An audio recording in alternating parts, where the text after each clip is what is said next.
Welcome everyone to the official channel of CLAT PG by LPT. I hope you all are doing good. दूसरी भाषा में कहें, आशा करता हूं आप लोग एकदम अच्छे होंगे। तो देखो, क्लैट पीजी की प्रिपरेशन तो हम लोगों ने स्टार्ट कर दी और क्लैट पीजी होता भी साल में हर बार है, अच्छी बात है। साथ में हमें एक एक्स्ट्रा अपॉर्चुनिटी मिल जाती है, पहला अच्छे कॉलेजेस से एलएलएम करने का, और सेकेंडली अगर थोड़ी किस्मत काम करे और थोड़ी सी हम मेहनत करें और अब आने वाले समय में अगर हम लॉ प्रेप या फिर एलपीटी का फायदा लें तो शायद ये भी हो सकता है कि हमें टॉप की रैंक्स मिल जाएं क्लैट पीजी के अंदर, और उन टॉप रैंक्स की वजह से हमें क्या मिलेंगे, हमें मिलेगी पीएसयू में ग्रेड 1 ऑफिसर गवर्नमेंट जॉब्स। जिन गवर्नमेंट जॉब्स के लिए जहां एक तरफ पूरा देश बेचारा भाग के दुख पा के एक दो काम करके पूरे साल मेहनत करके कोई जॉब ढूंढ रहा है, वहां पे आप लॉ ग्रेजुएट्स के पास एक बहुत अच्छा ऑप्शन है कि एक सिंपल सा क्लैट पीजी का एग्जाम दो। अगर आप लोग रैंक ले आते हो इतने कम कंपटीशन में तो घर बैठे बैठे सिर्फ इंटरव्यू बेसिस पे जॉब मिल जाएगी।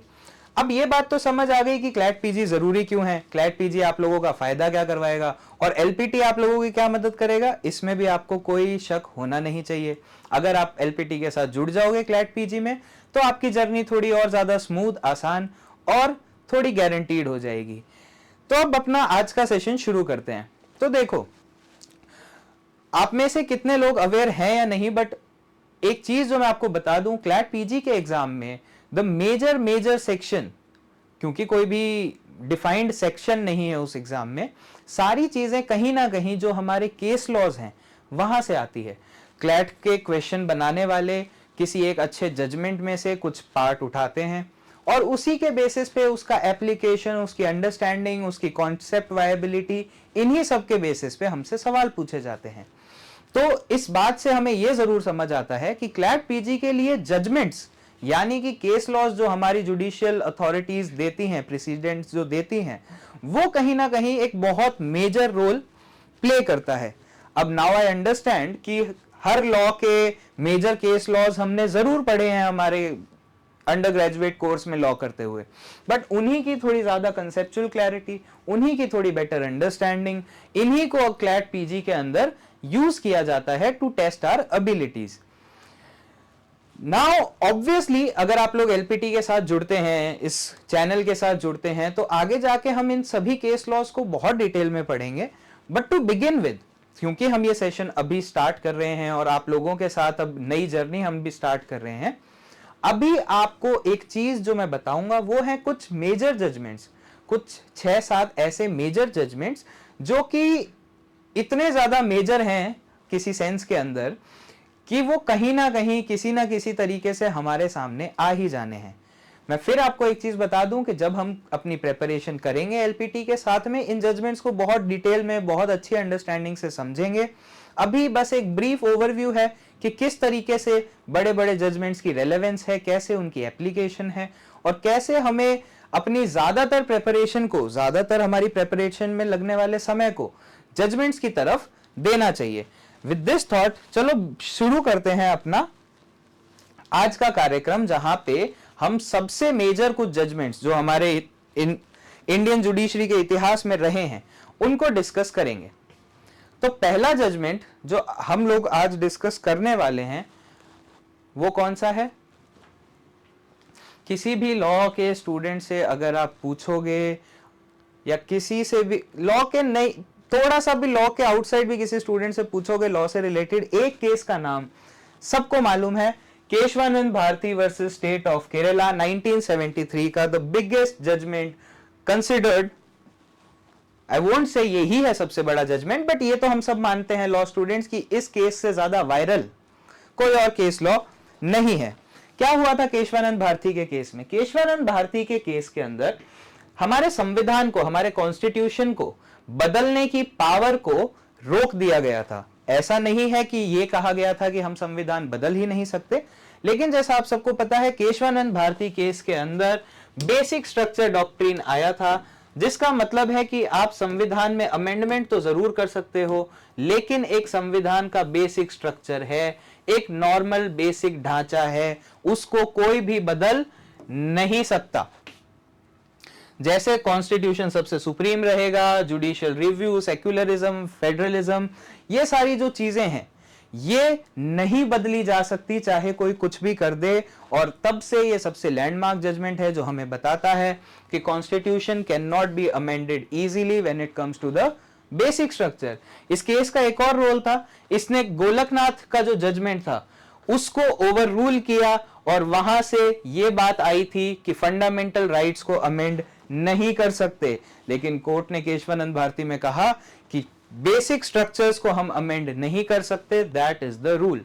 अब सिग्निफिकेंस क्या है इस जजमेंट का? तो देखो, एक चीज जो मैं आपको इस प्रिपरेशन में बताना चाहूंगा कि हमें अगर क्लैट पीजी में अच्छा करना है तो हमें एक चीज का ध्यान रखना होगा। क्या? इस चीज का हमें ध्यान रखना होगा कि केसेस को सिर्फ इस तरीके से नहीं पढ़ना है कि बस केसेस पढ़ लिए और उनके फैक्ट्स जान लिए। केसेस का इंपैक्ट क्या है, सिग्निफिकेंस क्या है, क्या बदलाव हुआ उससे, इस तरह के क्वेश्चंस ज्यादा बनते हैं। तो क्या है केशवानंद भारती का सिग्निफिकेंस? इसने जुडिशियल रिव्यू को स्टैब्लिश किया और ऑथोरिटेटिव चेंजेस, मतलब जबरदस्ती के चेंजेस, जब कोई पावर में है वो जो चेंजेस ला दे, उन चेंजेस को लाने से मना किया। इंपैक्ट क्या है इसका? आज तक क्या हो रहा है? 42nd अमेंडमेंट आप सबको ध्यान होगा मिनर्वा मिल्स के केस में। 42nd अमेंडमेंट वो था जो मिनी कॉन्स्टिट्यूशन भी कहा जाता है। उसको जब लाया गया था, उसको स्ट्राइक डाउन करना, कॉन्स्टिट्यूशन को अमेंड तो कर रहे हो लेकिन बेसिक स्ट्रक्चर को नहीं कर रहे हो, वो यहां पे यूज हुआ था। ये है हमारा पहला और सबसे बड़ा जजमेंट।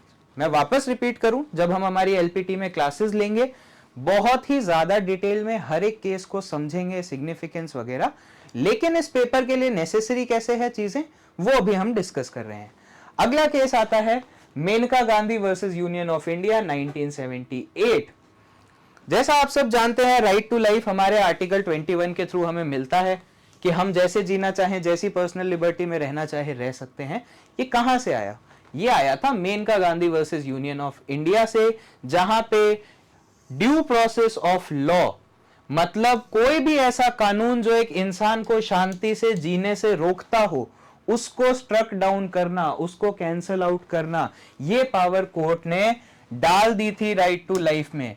मतलब जो आर्टिकल 21 हमें ये पावर देता है कि हम अपना जीवन वह कैसे भी जी सकते हैं, उसको कोई भी कानून फालतू में ब्लॉक नहीं कर सकता। साथ ही साथ इन्होंने आर्टिकल 14, 19 और 21 उसको golden triangle of the constitution कहा था, मतलब द होली ट्रिनिटी, कि कॉन्स्टिट्यूशन में कुछ भी कर लो लेकिन इन तीनों को फॉलो करना ही पड़ेगा। हर एक सिटीजन को ये राइट्स तो मिलने ही चाहिए। कौन से? राइट टू इक्वालिटी, फ्रीडम और लाइफ। इस केस ने भी ए गोपालन केस को ओवररूल किया था, जिसने 19 और 21 इन दोनों को अलग अलग आर्टिकल्स बताया था। बट हमारे मेनका गांधी केस ने क्या किया? इसको गोल्डन ट्रायंगल ऑफ कॉन्स्टिट्यूशन बताया कि ये तीनों एक साथ अप्लाई होते हैं, इनकी एप्लीकेशन एक साथ देखी जाती है। ये था हमारा दूसरा केस। अगले केस पे आते हैं MC Mehta versus union of India, oleum gas leak case 1987। एक और फैक्ट बात बता दूं, एनवायरमेंट लॉ के केसेस ज्यादातर इसी नाम से आपको मिलेंगे, MC Mehta, because he was a great lawyer जिन्होंने इस एक पर्टिकुलर टॉपिक को पकड़ा, एनवायरनमेंट लॉ को पकड़ा, और इतनी सारी पिटीशंस, इतने बड़े बड़े केसेस उन्होंने लड़े हैं सिर्फ एनवायरनमेंट के बेसिस पे। तो आपको एनवायरमेंटल लॉ के बहुत सारे केसेस इनके नाम से मिलेंगे। क्या? MC Mehta versus union of India. अगर आप लोगों ने क्लैट पीजी देते हुए क्लैट यूजी की भी कहीं ना कहीं तैयारी की थी तो एक टॉपिक हमने सबसे ज्यादा पढ़ा था, वो था एब्सोल्यूट लायबिलिटी। मतलब चाहे कुछ भी हो जाए, कोई भी एक्सेप्शन हो, कुछ केसेस में आपको कुछ भी डेप्राइव, कोई भी रिलीफ कोर्ट की तरफ से नहीं मिलेगा, आप लायबल माने जाओगे चाहे जो हो। वो कहां स्टैब्लिश हुआ था पहली बार? भोपाल गैस लीक केस में। वहां यह बात हुई कि जो भी कंपनियां, जो भी इंडस्ट्रीज एनवायरनमेंट को कुछ बहुत ही खतरनाक नुकसान कर रही हैं, उनको एब्सोल्यूट लायबिलिटी है। उनका कोई बहाना, कोई रीजन, कोई रीजनेबल चीज नहीं रोक सकती उनकी लायबिलिटी को, वो लायबल माने जाएंगे। तो इस लॉ ने क्या किया? एब्सोल्यूट लायबिलिटी के प्रिंसिपल को इंट्रोड्यूस किया और उन कंपनीज के लिए किया जो हजार्डस एक्टिविटीज में इन्वॉल्व हैं एंड विद नो एक्सेप्शंस। दूसरा, इन्होंने कंपनसेशन ऑर्डर किया था, वो तो चलो अलग बात है। अब इसके सिग्निफिकेंस क्या है? इसके सिग्निफिकेंस ये है कि इस केस ने स्ट्रेंथन किया एनवायरमेंटल प्रोटेक्शन अंडर आर्टिकल 21। जो हमारा राइट टू लाइफ है उसमें राइट टू हेल्दी एनवायरमेंट भी है, मतलब हम अच्छी सही सांस ले सकें, हम अच्छा जीवन व्यापन कर सकें, वो भी उसका पार्ट है। और उस सारी चीज की शुरुआत कहां से हुई थी?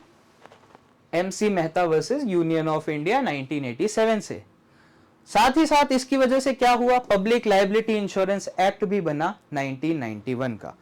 इस तरीके से आप एक चीज देख सकते हो कैसे एक सिंगल जजमेंट इतना इंपैक्ट ला सकता है कि सबसे पहली बात, राइट टू एनवायरमेंट भी हमारे राइट टू लाइफ में जुड़ा, एक अलग से एक्ट बन गया सिर्फ एक जजमेंट के बेसिस पे, जिस जजमेंट ने एब्सोल्यूट लायबिलिटी का प्रिंसिपल लॉन्च किया था।